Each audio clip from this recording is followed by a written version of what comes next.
I'm coming to you from down here in my bunker where I'm getting ready for the fallout of our current economic and political entanglements.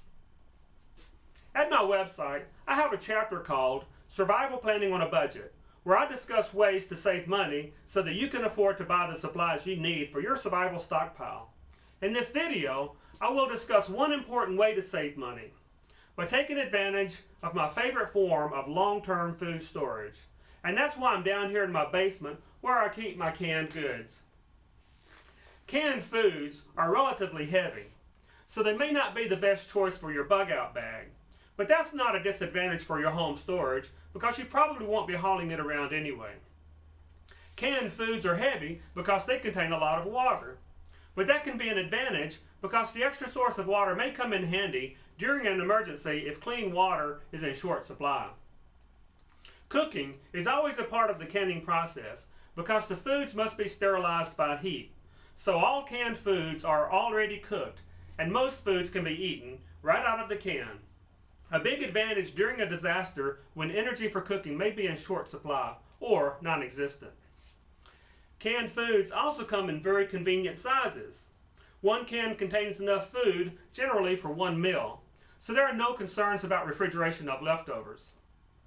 But the greatest advantage of canned foods is that they are inexpensive, especially when compared with other forms of long-term food storage like freeze-dried foods. Of course, with any form of food storage, shelf life is a consideration. Therefore, it is absolutely essential that you rotate the food that you have in long-term storage. That's why it is important to buy only what you eat and to eat what you buy. If you buy the food you like, then you will have no problem using the foods you have in storage. But it is critically important that you rotate all of your foods, always using the oldest first.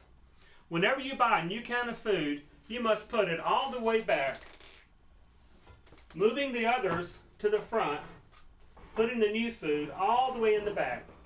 Then when you take a can from your shelf, you always take a can from the front. That way, you're always using the oldest first. Whenever I buy canned foods, I always check the best if used by date. And I write the year on the front of the can. And this helps me when I'm rearranging my cans or moving them around to keep the oldest in the front. That way I don't have to worry about reading the fine print on every single can. And while I'm talking about the best if used by date, realize that you can eat canned foods long after the date has expired. It is true that there is some loss in the quality of the food, perhaps in flavor, perhaps in texture, perhaps in vitamins. However, the food won't poison you just because it's past the best if used by date.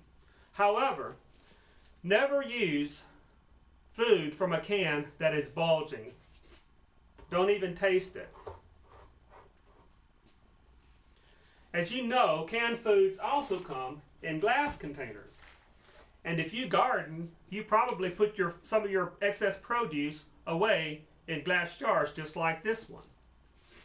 There are a couple of disadvantages to glass jars. The obvious one is that they break easily. If you have an earthquake, you could lose much of your food storage if it is in glass jars. That is why it is important to protect the glass from breakage. The best way to do that is to put the jars back in the box that the jars came in and leave the partitions in the jar to protect the jars from banging against each other. The other disadvantage to glass is that it allows light to pass through, and light does speed up the deterioration of foods. This is not a problem if you keep your jars in boxes. This may be a problem for other foods, like this ketchup, which comes in a plastic container that I'm not worried about breaking, but light will pass through the clear container. This problem is solved very simply by keeping the container in a brown bag.